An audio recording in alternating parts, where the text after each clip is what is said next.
inilah yang dibilang kitab suci gitu ya, Masya Allah, yang kalau memang bukan Allah yang menjaga nggak mungkin gitu ya, selama 14 abad ini nggak aman gitu ya, terjaga dari perubahan, aman dari intervensi tangan manusia gitu yang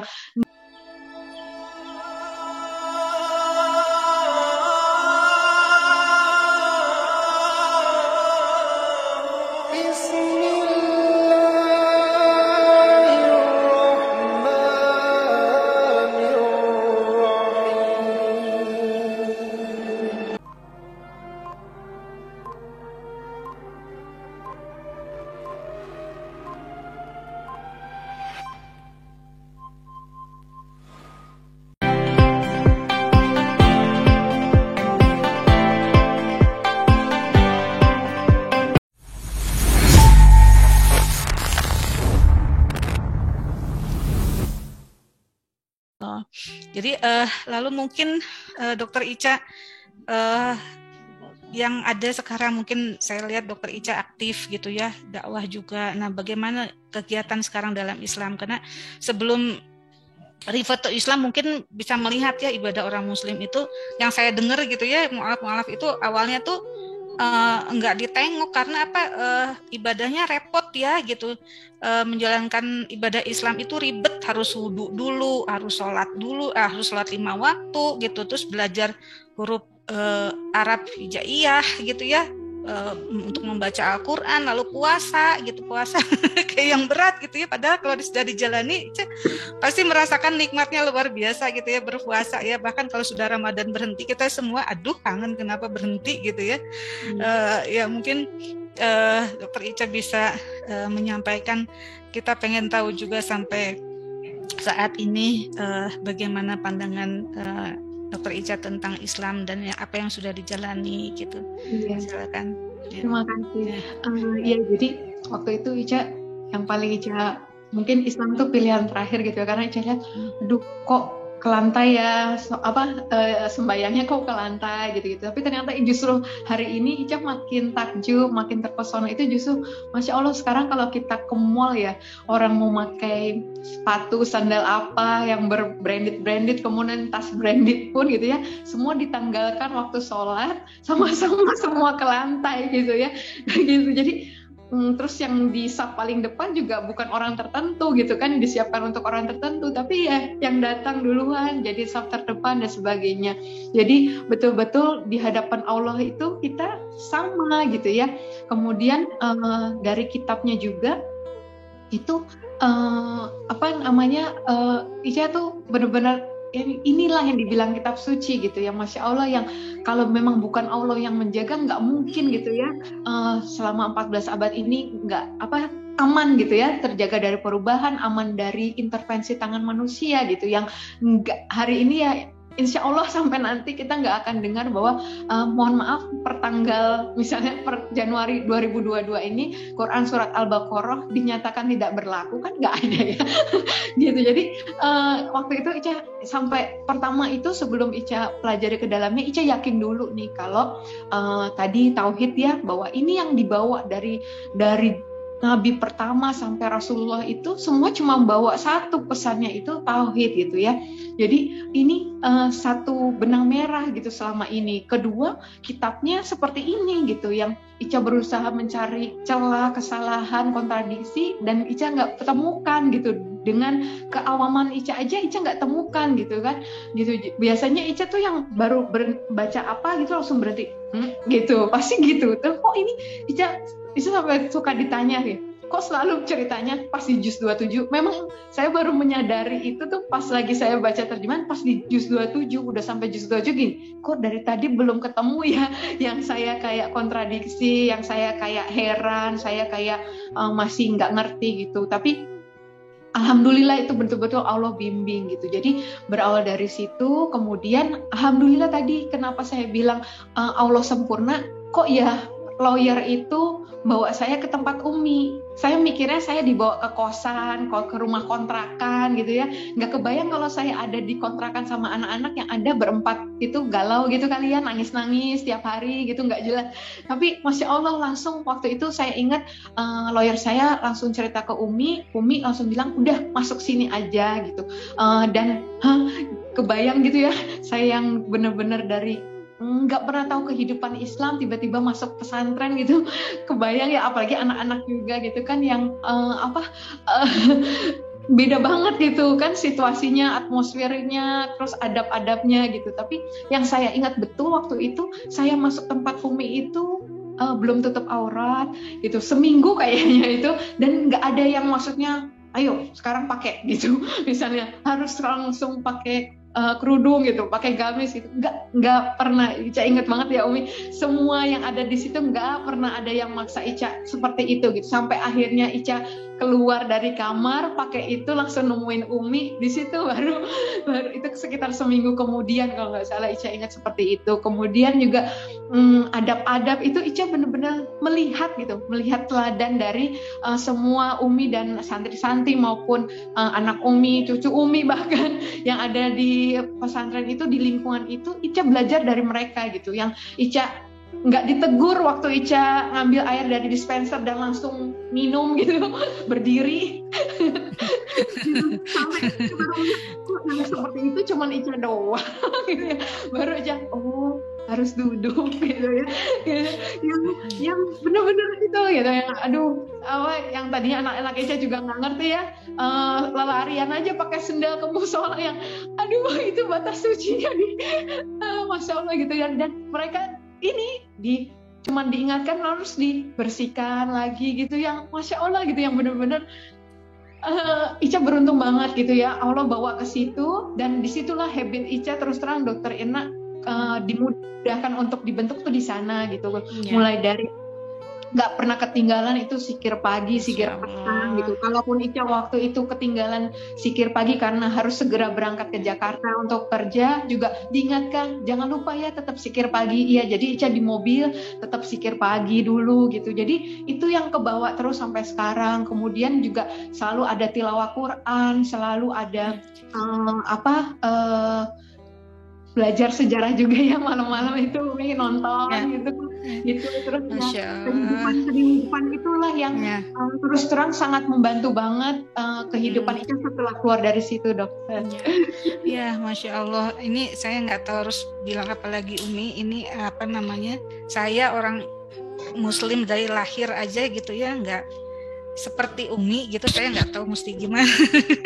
Jadi Masya Allah, amal ibadahnya sangat ini, jadi membimbing mu'alaf. Kita sendiri yang Muslim dari lahir itu belum tentu ada satu mu'alaf yang kita bimbing gitu ya. Makanya ada mu'alaf yang akhirnya balik lagi ke agama sebelumnya gitu, karena mungkin kesalahan kita juga gitu ya, tidak menyampaikan tidak istilahnya menanamkan gitu ya, memupuk mereka gitu. Tapi ini apa yang dikerjakan Umi di sana gitu. Terus terang aja saya juga baru tahu ini ada Irena Center itu. Dulu sempat baca-baca sih, tapi sambil lalu gitu. Dan sekarang manfaatnya, efeknya itu sangat luar biasa, karena ada satu teman sejawat ini yang kalau ya sama-sama dokter gigi mungkin, jadi kita ada koneksi bahwa kenapa nih orang pinter gini gitu ya, sampai bisa seperti ini meninggalkan, maksudnya Rifatul Islamnya tidak memikirkan awal anak dulu, pekerjaan dulu, uangnya nanti gimana, rumahnya nanti gimana gitu ya, yang penting kuat gitu. Dan lingkungan Umi sekitarnya itu Masya Allah sangat-sangat mendukung. Kita mengucapkan puji syukur juga ya. Dan waktu itu Ica didatengin guru-guru, Dokter, sama Umi. Pastinya gitu ya. Iya, Umi tuh bilang nggak boleh Ica tergantung sama Umi katanya. Terus Umi itu ada spesialisnya Umi di kristologi. Tapi nanti Ica kalau belajar fikih ada gurunya lagi. Jadi Masya Allah betul-betul dikasih yang terbaik gitu. Jadi perkenalan terhadap perbedaan, ada persamaan dari Islam dengan agama sebelumnya itu juga di situ ya Dokter Ica ya. Maksudnya di awal-awal pada saat memutuskan itu Rifatul Islam itu belum ya, maksudnya diyakini bahwa kalau saya baca kan sampai yang dipertanyakan Nabi Muhammad itu betul nggak Nabi terakhir namanya di Bible tuh Ahmad atau apa dan sebagainya gitu ya. Saya baca-baca gitu, itu belum ya Dokter Ica ya. Masya Allah kita. Cuman saya waktu itu ini Dok, waktu itu saya pemikirannya dan saya sempat diskusi sama adik saya. Kebetulan adik saya tuh dokter umum. Saya bilang, Dek, kamu kalau baca referensi pasti yang the latest one kan? Iya dong Kak, katanya si adik. Terus habis itu, oh ya, terus aku lagi berpikir deh kalau misalnya kalau yang kemarin itu memang Tuhan sendiri gitu. Saya bilang, kenapa harus ada Nabi Muhammad ya gitu diutus lagi gitu. Saya pikirnya harusnya kalau Allah sendiri kan berarti harusnya paripurna, tuntas gitu, nggak perlu ada utusan manusia lagi gitu ya, beda dong sama nabi-nabi sebelumnya gitu. Terus berarti nanti kalau akan ada lagi, ganti lagi kamu Kak, dia bilang gitu. Dia bilang ya alhamdulillah ya dijanjikan bahwa memang tidak ada nabi terakhir loh. Jadi dari situlah saya mantap gitu dokter waktu saat itu. Gitu. Iya.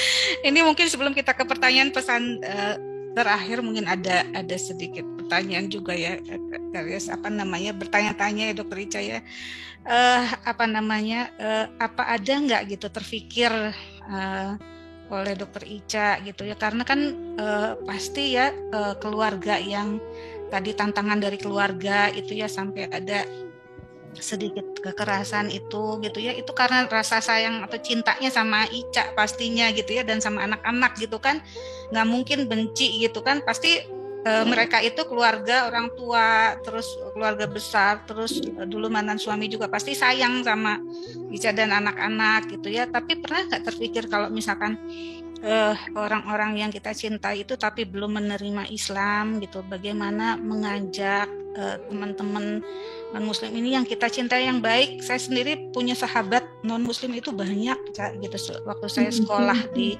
luar ya, saya pernah sekolah di US, itu mereka tuh baiknya luar biasa, very helpful, sangat penolong gitu ya, dan disiplin. Mereka tuh antri, kadang-kadang kalau kita antri itu kadang-kadang pakai mohon maaf pakai jilbab tapi disiplinnya kurang gitu, sedangkan mereka non-muslim sangat disiplin dan sebagainya. Nah itu kan jadi kita sayang sama mereka gitu ya. Nah saya pernah diskusi tentang Islam juga, Islamfobia di Amerika itu sangat meningkat sejak kejadian September itu ya. Lalu saya selalu berargumen bahwa tidak semua muslim itu teroris gitu ya. Islam itu indah, Islam itu mengajarkan kebaikan, anti kekerasan. Tapi hanya sebatas itu, saya nggak bisa dakwah gitu menggunakan Al-Quran karena takut gitu ya. Ini takut kita ada toleransi sama-sama menjaga gitu ya. Terus dan saya merasa tidak kompeten, ilmu agama saya terbatas gitu ya. Nah, Ica bagaimana? Pernah nggak terpikir? Karena kita kan sayang gitu, sampai sekarang saya juga punya sahabat yang ada di Kolombia itu, aduh saya menyesal ya dulu kenapa saya nggak ngasih dia Quran, mau dibaca mau nggak terserah gitu ya. Gitu. Jadi ya itu penyesalan yang sampai sekarang, mudah-mudahan saya nanti bisa ketemu lagi. Nah, Ica bagaimana dengan keluarga dan sebagainya gitu ya? Silakan. Iya, betul. Betul Dok, kayak Imam Syafi'i pernah bilang ya Dok, kalau andaikan hidayah itu seperti buah ya, kayaknya pengen kita beli berkeranjang-keranjang dan kita dibagikan gitu kan kepada orang-orang yang kita sayang. Itu juga sebenarnya perasaan Ica gitu ya. Jangankan itu, kita perempuan punya ketemu barang bagus aja kayak langsung testimoni ya ke teman-teman, beli barang yang di situ gitu kan, awet, bagus dan sebagainya. Nah terus ini apalagi gitu ya untuk soal hidayah gitu ya, yang buat Ica kalau dalam setiap sujud itu nangis mungkin ya selalu itu aja Dok, doa Ica, minta Ica cuman itu aja gitu.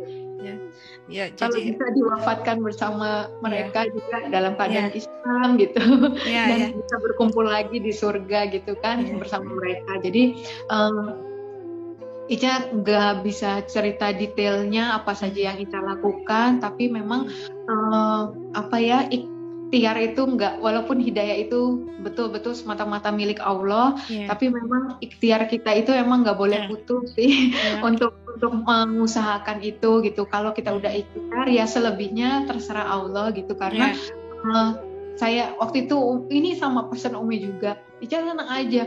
Nanti kalau segimanapun Ica misalnya anak-anak itu diusahakan untuk tetap di agama saat dia dilahirkan atau gimana, tapi kalau hidayah Allah datang, ya nggak ada bisa yang halangi gitu. Kan nanti juga yang dihitung itu terakhir ya dong gitu ya. Jadi ya Ica lagi berusaha, mudah-mudahan ada jalan lah ya, semoga bisa semua dapat hidayah. Amin, amin ya Rabbal alamin. Ya jadi saya bertanya-tanya aja Umi, dakwah itu ya kita bisa, bagaimana kita bisa berdakwah sama orang-orang yang kita cintai tapi belum refer to Islam gitu ya. Jadi kalau Dokter Ica berdoa terus, mudah-mudahan diijabah sama Allah, amin. Tapi kalau saya lihat beberapa mu'alaf yang ternyata keluarganya akhirnya menyusul itu karena perbuatannya yang baik, katanya tadinya nakal gitu ya, tadinya ini tiba-tiba berubah jadi baik. Nah itu mereka melihat dari situ, mungkin kelakuan kita juga. Jadi mungkin ya, jadi kita sebagai Muslim yang sejak lahir harusnya mencontoh gitu ya. Kalau kita merasa, saya sendiri belum kompeten untuk seperti Umi, jadi ilmu Islamnya sangat terbatas gitu ya. Nah setidaknya kita memperlihatkan dari tingkah kita, dari pola hidup kita dan sebagainya gitu. Tapi tentunya dengan doa. Ada teman mualaf dokter itu istilah sebab saya, salah satu sebabnya kan tadi pandemi ya, lihat perempuan memakai niqab. Ada salah satu teman dapat hidayahnya karena ada seorang muslim memberikan dia jus. Oh gitu. Kecil ya, jus berapa harganya, 10.000, 15.000, tapi masya Allah saking lihatnya di saat semua orang nggak ada yang merhatikan dia kehausan dan sebagainya, dan dia nggak punya uang gitu, ada seorang muslim yang memberikan jus gitu. Jadi hal sepele tapi masya Allah. Iya, betul, ya. Betul. Jadi memang kita harus buat kebaikan ke semua orang ya. Nggak tahu, mungkin mereka nggak bisa atau nggak mau atau belum membaca Al-Quran, tapi kita bisa jadi Al-Quran yang berjalan itu. Iya betul. Bahkan ada satu cerita mereka suami istri mu'alaf karena tersesat gitu ya, pernah dengar nggak ya cerita tersesat dalam satu kota gitu, terus ketemu sama orang muslim, cuman satu petak gitu, dan tidur di situ, boleh tidur di situ. Ternyata begitu bangun, semua orang yang punya rumah itu muslim, anak-anak dan istrinya tuh tidur di luar sampai ketinginan. Jadi dia yang mempersilahkan tamunya untuk tidur di situ, sedangkan dia dan keluarganya di luar. Nah setelah itu baru tahu, oh orang Islam itu baik gitu ya, Islam itu ternyata baik gitu ya. Jadi masya Allah, jadi dari situ mungkin kita harus ini. Baiklah, sebelum ke pertanyaan mungkin sedikit dari saya, Ica ya. Jadi sebetulnya belum puas juga. Atau Umi, saya sendiri belum puas. Mudah-mudahan ini juga, tapi pastinya sangat inspiratif ya. Kita selalu bertanya-tanya gitu ya, maksudnya saya sendiri gitu, sampai sejauh mana ilmu agama kita. Jangan-jangan kita yang sudah memeluk Islam 25 tahun yang lalu gitu, tapi kita tidak lebih baik dalam mengenal Islam dibandingkan Umi sama Dokter Ica nih dan para mu'alaf lainnya gitu ya. Apa yang sudah kita berikan untuk Islam? Apakah kita sudah menjalankan kewajiban kita berdakwah gitu. Tapi apakah kita kompeten? Kadang-kadang ya nggak berani gitu ya. Nah setidaknya kajian ini bisa memfasilitasi kegiatan dakwah ini gitu ya. Jadi Bapak dan Ibu jemaah yang dirahmati Allah, marilah kita berislam dengan berlandaskan ilmu dan akal seperti kata Umi gitu ya. Mungkin tentang hidayah, Allah berfirman bahwa orang-orang yang bersungguh-sungguh berjuang di jalan kami, sungguh akan kami berikan petunjuk hidayah kepada mereka yang udah istiqomah di jalan kami, itu yang seperti Dokter Ica jalankan dan Dokter Umi Irena juga gitu ya. Jadi marilah kita bersungguh-sungguh untuk mendapatkan hidayah, dijemput hidayah itu katanya, jadi bukan ditunggu, jangan tunggu tua dulu, jangan tunggu sukses dulu, menunggu anak dewasa dan mandiri dulu seperti saya mungkin. Jadi semoga kita semua mendapatkan hidayah dari Allah. Semoga keluarga, teman, kaum muslimin dan non musliman juga mendapatkan hidayah yang terbaik. Amin, amin, amin. Baik.